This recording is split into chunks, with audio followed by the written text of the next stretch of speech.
All right, let's see if this works. I wanted to get an overhead shot. Now, obviously, I don't have an overhead thing made up yet, so I'm just using using my tripod and crazy zoom or something. I don't know if this will work. We'll see. But one thing I do want to mention right off the bat before I forget, because I haven't written it down yet, is I've been trying to figure out. I guess maybe I was getting inklings, and I'm not sure if this is the way to defeat the Russians. And I'll see if my thing's working. Probably not here. I'll have to go maybe a bit more in a. Hold on here. See if I can adjust the zoom. I think that's as max as I can go, but I don't know if we can see the. Yeah. So right over here, just off to the right, where I was having the cavalry. Oh, I guess I can also move the camera. For goodness sakes, what am I doing?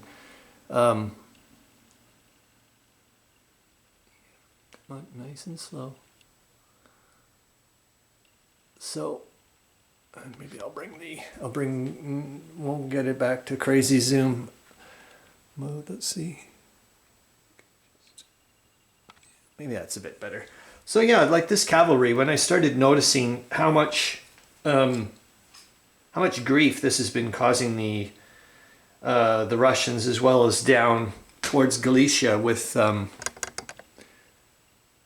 and yeah, yet again, it's because of the tripod stuff. But down here, you know, the way the cavalry has been able to cause some grief for the Russian Fourth Army, I was starting to think maybe this is the way to defeat the Russians. Because, for example, if the Germans, I think right now, if they keep trying to pump forces, excuse me, at least at this time in the war, I don't know about in later periods, but they kept trying to pump forces this way. It just, the way I've been looking at it, the Russians just keep getting reinforcements, so they'll just keep pumping more of their guys in. And I just don't think, if you're going to try to win the war of attrition right now, at this point in the war against the Russians, you're not going to win. So the best way, the way I can see it, is you isolate by cutting off their, you know, their lines of communication, and then you hammer them.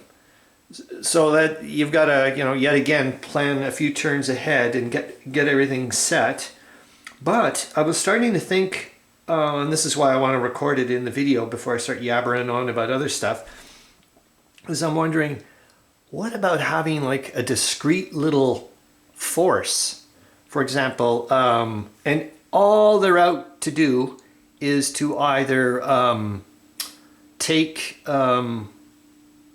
enemy territory rail, convert it into good rail, or hamper enemy supply lines. That's all they're there for. They're not there to attack the front, to part of the front. None of that nonsense.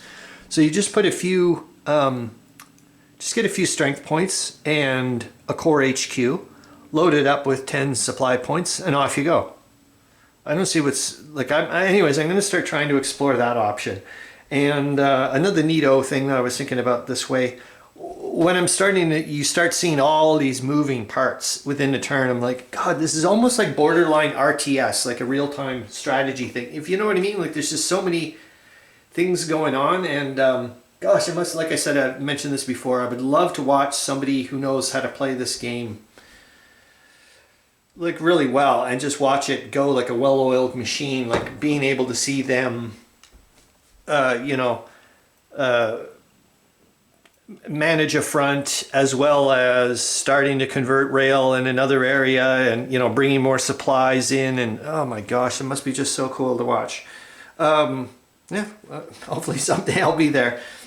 So anyways, what else do I want to talk about? Yeah, here's my bullet points for the Germans that I wanted to bring about. So one thing I am going to, right off the bat, is I don't know if it'll, you know what, I just don't want to move I'll try to move, like bring my hands in, and maybe that'll help with some animation, but I just don't want to keep back and forth. Mind you, I'll watch the video and we'll see how horrible it is. As the Germans, the way I'm looking at it, they just don't trust the Austrians anymore. And so I'm going to try to put German boots all the way to Tarnov over here. Yeah, just underneath the tripod there. And yeah, I just don't trust them. So what I'm going to do is maybe just leave like a skeleton crew along here, like a lot of these brigades here, like the 6th Landwehr. I don't, still can't, barely. There we go. And the 19th Landwehr. So a lot of those forces, I think I'm going to just leave there. Excuse me. And remember, we've got 10 supply points here. The Corps HQ1 has 8. Oh my gosh, not bad. And yeah, they're flush down here. And Corps HQ3, which I don't think you can see, it's just around here there. That also has 4 supply points. And 8th Army HQ here with Hindenburg coming down. He doesn't have anything, but there, like I said, there's 10 supply points waiting for him here in Breslau. And then if we go over to here in the Warsaw thing, maybe I can now use the zoom. We'll see. See if I'm learning. Probably not, but get the benefit of the doubt. There we go. Is that a little bit better? I hope so. Where are we? Maybe I can. Yeah, I think so. Yeah, there's 36 supply strength points sitting here, and as I've mentioned, I'm just yet again going to leave another skeleton crew here. Bring this engineering unit. Oh, and this is what I'm. This thing, man. This city, Lodz or whatever, has been driving me nuts since the very beginning of the game. I mean, I know I don't know enough historically of why nothing was done with this area very early on in the war. I know, yeah, a few months later they will. Excuse me. But yeah, I've always, like, even in the game like I was playing this back in March, I'm like staring at this all the time. I'm like, this is like, it's just staring at me. Like, why in the world isn't anybody going for this thing? So now that I'm like, okay, if we can just leave a skeleton crew here for the Germans, skeleton crew here. Yes, I know the Prego River front is the yet again priority number 2 in a sense, because that was just like red alert down here. Yeah, but this is going to take a bit of time, and yes, I got a lot of forces available if I'm just going to leave skeleton crews here. But I want to bring that the 17th Engineering Regiment instead of up here towards the Prego River front. I want to start converting some of this rail towards here. So we're going to bring a little, maybe one of the Corps HQs over to here. I think that would be a kind of a nice thing to do. And yeah, I really want to do something. I did read up, I think it's section 9.6 or something about, because I was like, the Austrians over here are flush with engineers. It's crazy. And I was like, oh boy, I'd love to use a couple of them to come on over and convert some of the rail for me. But I mean, you're not allowed to do that. They have to start, it has to like originate back to one of their rail networks of their nationality. I can understand that. I mean, you know, it'd be kind of like the Austrian engineers, I guess, taking orders from the Germans here. And the way I'm looking at it, they could pick several official languages from Austria-Hungary to tell them where to go. So I'm not going to do that. So this is going to be an interesting little side project for me, I think. I really like this bit. And it's, like I said, it's always been driving me up the tree. Okay, so what are my bullet points so I don't forget them? Oh yeah, and there's the 49th and the 50th reserves coming in, I guess, from the Western Front? I don't know, because they're coming in on rail by 0118, which is just northwest of Poznan, right near the tripod leg over here. So what did I want to make sure I talk about? I'm going to I mentioned, I don't know if I've said this in this post, but I certainly have mentioned it in others, and I'm thinking maybe this is one of the reasons why it's taken me so flippin' long to play this game, is that this is one of my most enjoyable parts of the game, is just not really doing anything and just stare at the map, and I just think about things, and I'm like, whoa, look at this, look at that, and you know, coming up with, especially this is a different type of feel too of when staring at the map. For example, like when I was just doing the Austrians, with the Austrian Third Army down there and trying to figure out what in the world that is a completely different way of staring at the map. I mean, right now, as the Germans, I kind of feel like I don't know, I'm in a first class train car just staring at things. So it's a nice thought. Oh, the other crazy thought I did have, I'm not sure if I mentioned it in here, is I was wondering about bringing, I don't think it is gamey in the sense that's the reason why I'm doing it, is I was thinking about bringing more German troops to go and help out the Austrians along here. Just sprinkle them in here and there to give them their beautiful retreat resistance, to go from 1/3 to 1/2. And part of my brain was thinking, you're being a bit gamey. But I'm thinking, hey, wait a minute. I mean, maybe they're bringing in better equipment or, a bit more, I don't know, a bit of morale or something. I'm not going to say professionalism because from what I've been reading, the Austrians, I know a lot of people cut them short a lot of times, like, oh, the crappy Austrians, troops and so on and so forth. But from what I've been reading, that's not the case. A lot of the times it was poor equipment or poor logistics, and as well as they lost a ridiculous amount of their NCOs and junior officers at the beginning of the war, which and the way their army was structured with all the language requirements and so on and so forth. So a lot of that had was to do. And then you've got a man like Conrad who stares at these blocks. If he was looking at it in my world, where's my thing here? If he was staring at it in my world, here, I'll bring it back out. He just looks at all the blocks as full strength units from what I've been reading, which is ironic because when I was looking down, when I put the blocks down back on the Austrian Third Army, they far outnumber in number of cubes than the Russian Eighth Army, like massively amount. So if you look just down at the map, I don't know if I can show you, but I mean, if you didn't know, you're like, whoa, those brown cube guys are in a lot of trouble, and it's like, no, not even close. They're in great shape. I mean, look at that. It's like, whoa, look at all that. It just looks nuts, but that's not, as we know, it's all paper thin. It's kind of like the lights are on, but no one's home.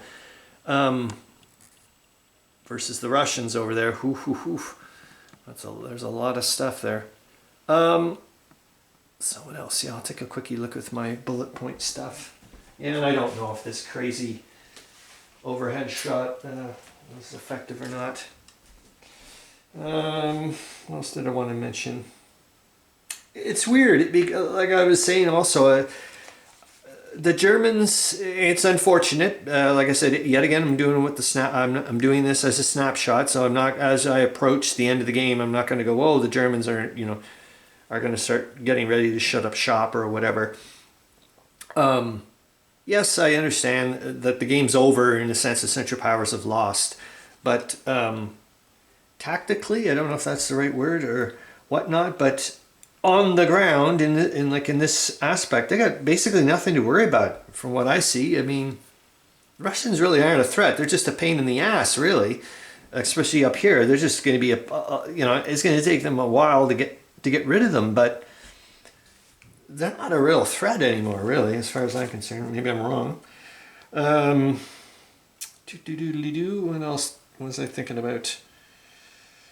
Yeah, I can't wait. Like I was saying, I cannot wait to be able to, I think that's in November. And I'm doing the full Monty on those guys, man. There's going to be nothing left of these troops. They're all going. So, yeah, we're going to go nuts. Especially if I want to, like I said, start doing something towards Lodz. I'm going to need every freaking troop I can handle. But, yeah, it's weird, eh? I guess as the year goes on, the game goes on here, the Germans seem to be kind of in good shape, like I said, on paper or on the ground.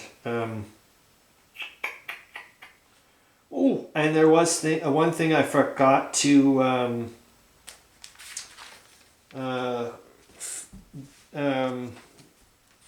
mention. I'm glad I wrote this down. which I wasn't doing before. This is an amazing superpower for the Germans. Section 37.5. This is under nation-specific rule sections. It says the German player may move 2 units or up to 2 divisions or their equivalents across a particular single-track rail hexide belonging to the German rail network by rail movement in a given movement phase. So, you know, everybody else only gets to use the single track once with like 1 division or its equivalent, and the Germans get to do it with 2 in there. Gosh almighty.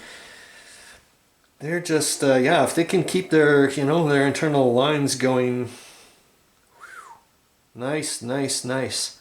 Yeah, and I can see why you can say that and it does say belonging to the German rail network. Belonging to the German rail network. Now, I'm going to be a little rules lawyer here, and I'm going to look this up later. But if it says belonging to the German rail network, does that mean, I'll have to look it up later, but does that mean technically, would this now be considered the German rail network? Probably not, because it's not part within their territory, but it's been converted to German rail, but to German gauge rail, but maybe that's different. Like, I don't know if I'm getting into the realm of semantics in the sense that, you know, would that not be now considered part of the German rail network? Because, I mean, on paper, logistically, if you were writing down, which I've been doing for crying out loud, trying to figure out how to get troops in and out, I mean, what's the point in some ways of having this? Yeah, you can say, well, I'm like, well, it is now part of the German rail network, right? So, like I said, I'll go take a look at the rules, but if that's the case, then I should be able to now start using not just 1 division's worth. I should have been able to send 2 down. Yep, so that's another thing I'll have to look up. I think that's it for now. Like I said, this is one of my most wonderful times of our episodes of the game where I can just sit back, and yet again, certainly not as, well, it's always a good stress when you're playing a board game, let's be honest. This is a no stress. I just don't feel whatsoever threatened by the Russians as the Germans right now. I just feel completely in the driver's seat. All I'm wary of is not to be sloppy. And I mean sloppy in the sense of, yeah, I'll probably make mistakes here and there, but I mean not get complacent or you know what I mean, that thing of where I think, well, I can, everything's roses, so I can just it's like no. I'm not saying be like Brusilov, which the way I've been playing Brusilov is he's a cold, calculating son of a bitch. I have no idea if he was like that in real life, but this is kind of from what I've been getting, the way he was hammering on about going towards Shemish and so on and so forth, and talking about like really severing the Austrians and so on and so forth. Anyways, yeah, it's Russians. We shouldn't be talking about them. Yep, I think that's it. I'll probably spend the afternoon, I don't know what, fiddly diddling or something, trying to, but yeah, it's just now it's going to be almost, this is going to be the fun part, I think, for me. It's like it's almost like going on a picnic or something for my brain. That's going to be great. All right, that's enough of that. So yeah, the camera's so high up, it's going to take me a while to find the button. I mean, where are you?